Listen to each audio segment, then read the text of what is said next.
శ్రీమాత్రే నమః. అందరికి నమస్కారం అండి. ఎలా ఉన్నారు? ఏం చేస్తున్నారు? ఆ అమ్మవారి దయ వల్ల అందరూ సుఖ సంతోషాలతో, అష్టైశ్వర్యాలతో ఆనందంగా ఉండాలని మనస్ఫూర్తిగా కోరుకుంటూ ఇవాల్టి వీడియో మొదలు పెడదామండి. మీరెవరైనా మన ఛానల్ కొత్తగా చూసినట్టయితే లైక్ చేసి సబ్స్క్రైబ్ చేసుకోండి. మరి పక్కనే ఉంటే గంట సింబల్ యాక్టివేట్ చేసుకోవడం ద్వారా మేము పెట్టే ప్రతి వీడియో కూడా మీకు వస్తుందండి. ఇప్పుడు అమ్మవారి యొక్క సందేశం ఏంటో తెలుసుకుందాము. మరి అంతకన్నా ముందుగా ప్రతి ఒక్కరికి కూడా ఏదో సమస్య ఉంటుందండి. సమస్యలు ఎవరంటే ఉండరు కదా.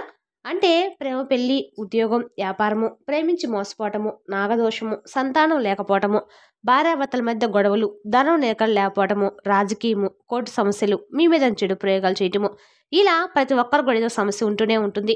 అయితే ఎక్కడెక్కడికో వెళ్ళి జ్యోతిష్యం చెప్పించుకొని నిరాశ చెంది ఉంటే ఒక్కసారి గురువుగారిని కాంటాక్ట్ అవ్వండి. శ్రీ కనకదుర్గాదేవి ఆశీస్సులతో జ్యోతిష్యం చెప్పాను. మన గురువుగారి పేరు వచ్చి లక్ష్మణరాజు గారండి. మీరు సంప్రదించిన ఫోన్ నెంబర్ 8466923012. చాలా నమ్మకమైన గురుగారండి. ఈ గురువుగారు ఎటువంటి సమస్యలున్నా గంటలో పరిష్కారం చూపిస్తారు. ఒక్కసారి ప్రయత్నించి చూడండి. ఇప్పుడు అమ్మవారి యొక్క సందేశం ఏంటో తెలుసుకుందామండి. ఈరోజు అమ్మ తన బిడ్డలతో ఏం చెప్పబోతున్నారో ఆ తల్లి మాటల్లోనే తెలుసుకుందాము.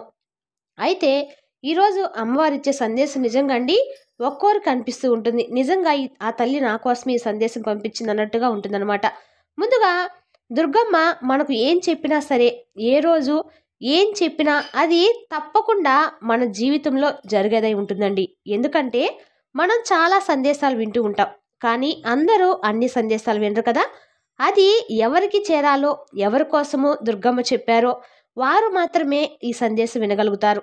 ఒకవేళ ఎక్కువ మందికి ఈ సందేశం వెళ్ళిందంటే తప్పకుండా వారందరూ కూడా దుర్గమ్మ ఈ వార్త చెప్పాలని, ఈ సందేశంలోని ఈ మాటల్లోని అర్థము ఒక్కసారి మనం కనుక ఆలోచించినట్లయితే ఖచ్చితంగా తెలుస్తుందండి. ప్రతి సందేశాన్ని కూడా వింటూనే ఉంటారు కదా, ఆ తల్లి ఆశీస్సులు పొందుతూనే ఉంటారు. కానీ ఏదో ఒక సమయంలో ఆ సందేశం వినకపోవచ్చు మీరు. ఎందుకంటే అది అంత ముఖ్యం కాదు మీకు అప్పుడు. కానీ అది ఎవరైతే వినాలో ఆ బిడ్డలు మాత్రమే తప్పకుండా వింటారు.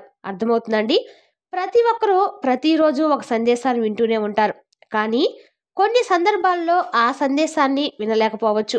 ఆ తర్వాత వినొచ్చు, తర్వాత వింటారు తప్పకుండా. ఎందుకంటే ఆ సందర్భం వారికి ఆ తర్వాత వస్తుంది. అందుకే దుర్గమ్మ ఎవరైతే ముఖ్యంగా ఆ సమయంలో ఈ సందేశం అవసరం అవుతుందో వాళ్ళని తప్పకుండా నిల్చోబెట్టి ఈ సందేశాన్ని వినిపిస్తారండి. అది ఆ తల్లి లీల. ఈ బిడ్డలకి ఖచ్చితంగా ఈ సందేశం అవసరం అవుతుంది. ఈ మార్గంలో తను నడవాలి, లేదంటే తన జీవితాన్ని కోల్పోయడం వంటి ప్రమాదం ఉందని దుర్గమ్మకు అనిపిస్తే తప్పకుండా మమ్మల్ని కూర్చోబెట్టి మరీ ఈ సందేశం వినిపించిన తర్వాతే మిమ్మల్ని బయటకు వదులుతుందండి. మనలో మనమే ఒకసారి ఆలోచిస్తే అర్థమవుతుంది. సందేశం రాగానే వినేను ఈరోజు ఒక గంట ఆలస్యమైంది, లేదంటే ఒక పూట ఆలస్యమైంది, ఎందుకు జరిగింది ఇదని మనలో మనమే ఒక ప్రశ్న వేసుకుంటే మనకు సమాధానం దొరుకుతుంది. అంటే ఈ సందేశాన్ని వినాల్సినటువంటి బిడ్డలు ఆల్రెడీ వినేసి ఉంటారు. ఇప్పుడు నేను వినాలి కాబట్టి దుర్గమ్మ నా చేత ఈ సందేశాన్ని వినిపిస్తూ ఉన్నారని మనకే అర్థమవుతుంది. ఎందుకంటే దుర్గమ్మ ఏ సందేశం పెట్టినా ప్రతి బిడ్డ వింటారు. ప్రతి బిడ్డ కూడా నడుచుకోవాలని చూస్తారు, అదే మార్గంలో నడవాలని చూస్తారు. కానీ కొంతమంది మాత్రం చాలా దగ్గర అయిపోతాయి కొన్ని సందేశాలు. ఎందుకంటే వాళ్ళ జీవితంలో దుర్గమ్మ చెప్పేవి జరుగుతూ ఉంటాయి, ఆ తర్వాత జరగబోయేది కూడా దుర్గమ్మ చెప్తారు.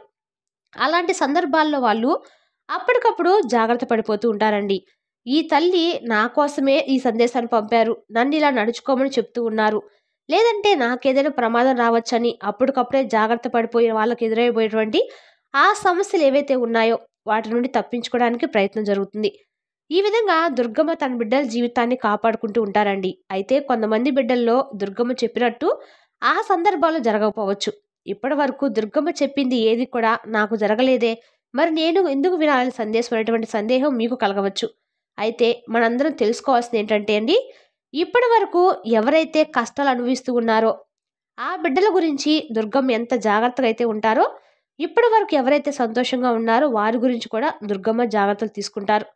వారి గురించి కూడా జాగ్రత్తగా ఆలోచిస్తూ ఉంటారు దుర్గమ్మ.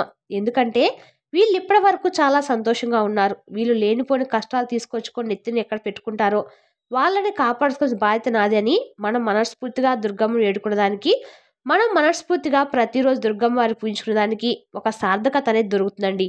అది ఏ విధంగా దొరుకుతుందంటే దుర్గమ్మ అనుక్షణము తన బిడ్డల వెంట రక్షణ కవచంలో నిలబడి ప్రతి ఒక్కరిని కాపాడుకునే విధంగా ఈ విధంగా తన పూజలకు సార్థకత దొరుకుతుంది.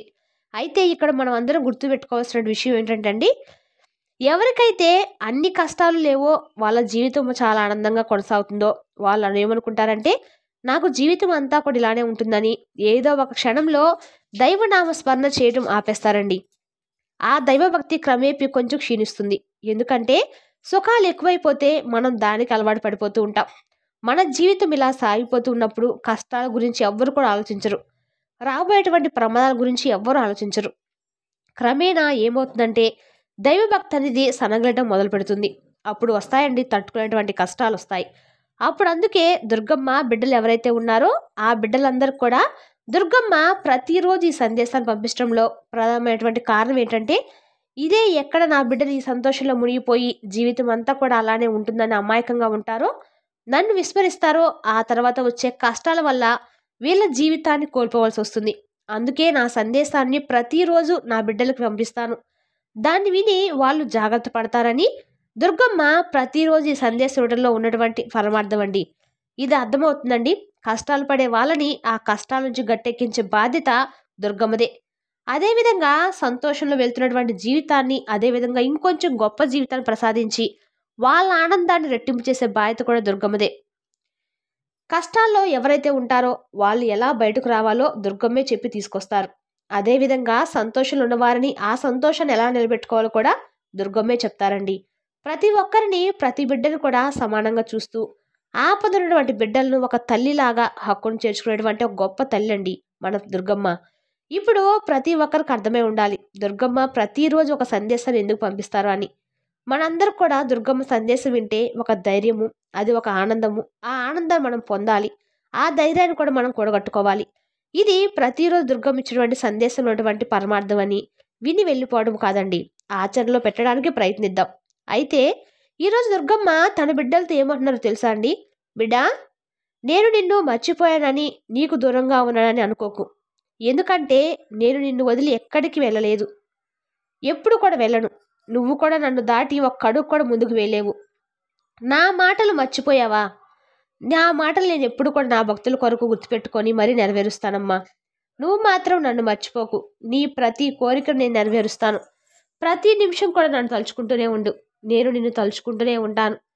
ఎవరైతే నన్నే నమ్మి వారి మనసును నా పాదాల దగ్గర ఉంచుతారో వారి కోరికలు, కష్టాలు అన్నీ నేను తీరుస్తాను.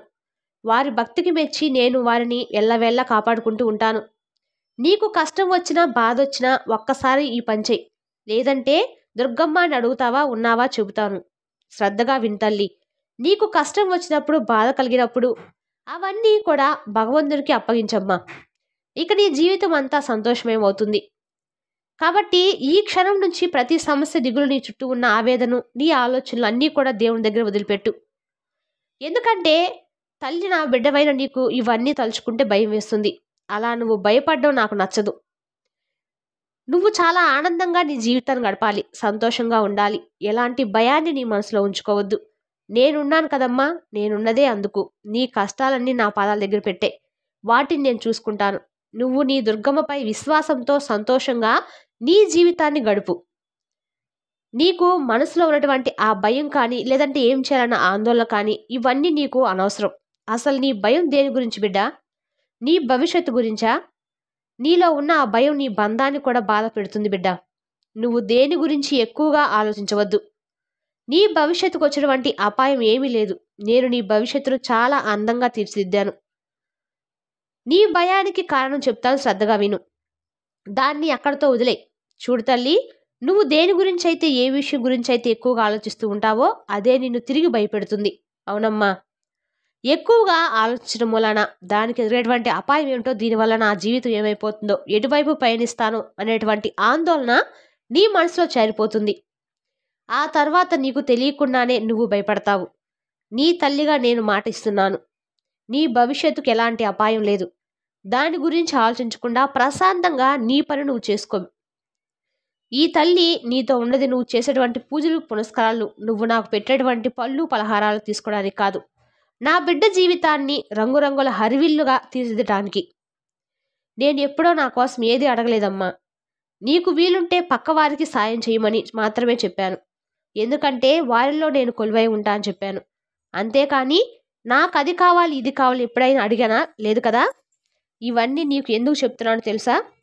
బీట గొప్పగా పూజ చేస్తేనే నిన్ను ఆశీర్వదిస్తారేమో, మంచి మంచి పలహారాలు పెడితేనే దుర్గమ్మ నన్ను ఆశీర్వదిస్తారేమో అనే చేసినటువంటి పూజలు నా దుర్గమ్మకు అందటం లేదేమో, నా శక్తి కొలది పెడుతున్నటువంటి పలహారాలు దుర్గమ్మకు నచ్చడం లేదేమో అనేటువంటి అపోహ నుంచి నువ్వు బయటికి రా. చూడు తల్లి, నువ్వు మనస్ఫూర్తిగా గుక్కెడు మంచినీళ్ళు ఇచ్చినా నాకు అది పరమార్థమైపోతుంది. నువ్వు వాటి గురించి అస్సలు ఆలోచించుకు. ఈ భగవంతుడున్నది నా బిడ్డల జీవితాన్ని చక్కదిద్దడానికి అనేటువంటి విషయాన్ని నువ్వు గుర్తుంచుకో. ప్రతి నిత్యం ఆ విషయాన్ని నువ్వు గుర్తించిన రోజు ఇక నీవు దేనికి భయపడవు. నీ భవిష్యత్తు గురించి నువ్వు ఆలోచించవు.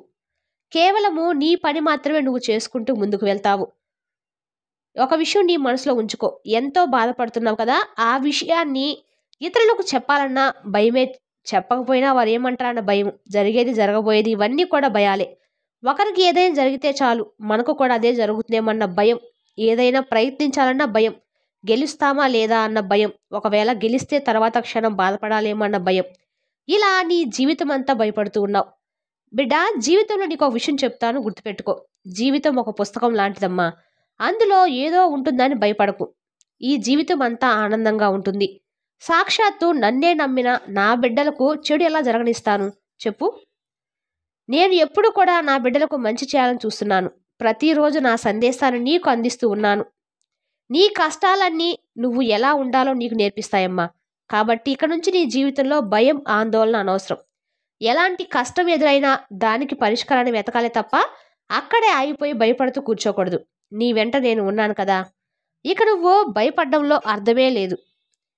కాబట్టి ఇక నుంచి నీ జీవితంలో భయం, ఆందోళన ఇవన్నీ వదిలిపెట్టేసాయి. అసలు వాటిని నీ దగ్గర కూడా రానివ్వకు. అప్పుడే నీ జీవితం నువ్వు అనుకున్నట్లుగా ఉంటుంది. నమ్మకాన్ని పెంచుకో. ఆ నమ్మకమే నీకు శ్రీరామ రక్ష అని దుర్గమ్మ అంటూ ఉన్నారండి. ఈరోజు దుర్గమ్మ తన బిడ్డలతో చెప్పదలుచుకున్న ఒకే ఒక్క విషయం ఏంటంటే, దుర్గమ్మ బిడ్డల్లో కొంతమందికి కొన్ని అపోహాలు ఉంటాయి.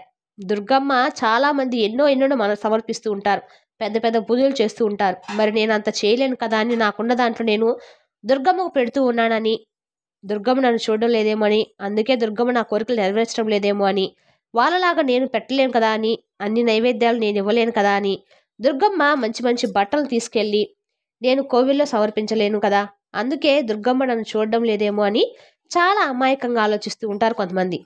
అది తప్పండి. మనకున్న దాంట్లో గుక్కెడు నీళ్ళు ఇచ్చినా చాలా అమ్మవారు దాన్ని మహాప్రసాదంగా స్వీకరిస్తా అని చెప్తున్నారు.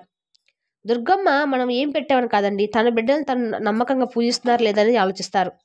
కాబట్టి ఎక్కడైనా సరే నమ్మకం అనేది ముఖ్యమండి. ఆ నమ్మకం ఉంటేనే మనం ఏదైనా చేయగలము. దుర్గమ్మను మనస్ఫూర్తిగా తల్లి అని పిలిస్తే మన బాధలను గట్టెక్కిస్తుందండి. ఈరోజు అమ్మవారు మనకిచ్చిన సందేశం అది. నన్ను ప్రేమగా తల్లి అని పిలిస్తే చాలు, నీ బాధలను గట్టెక్కిస్తాను అంటున్నారు. మరి అర్థమైందండి ఈరోజు యొక్క సందేశము. రేపు మరో చక్కటి సందేశంతో మళ్ళీ కలుద్దాం. స్వస్తి.